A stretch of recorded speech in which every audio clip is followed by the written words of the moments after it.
Hello, little inventors! Today we are going to delve into the world of 3D printing. It's like magic, but with technology.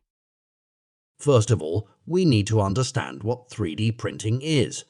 It is a special technology that allows us to create three-dimensional objects using a magic printer.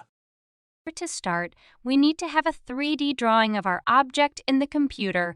It can be anything from a cute robot to a fork, or, why not, a dinosaur. Imagine and draw. Once we have the drawing, the 3D printer starts working. It uses a special material, such as plastic, and melts it to create our object layer by layer. Imagine stacking many sheets of paper on top of each other to create a sculpture.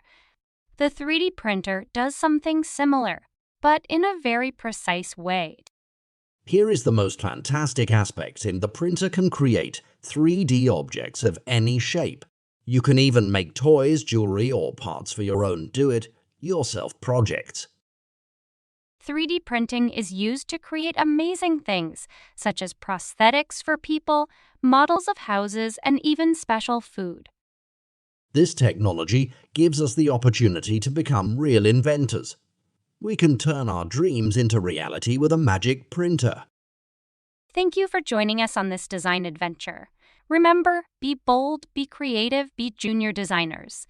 Don't forget to like the video and subscribe to the channel so you don't miss the next adventures. See you soon.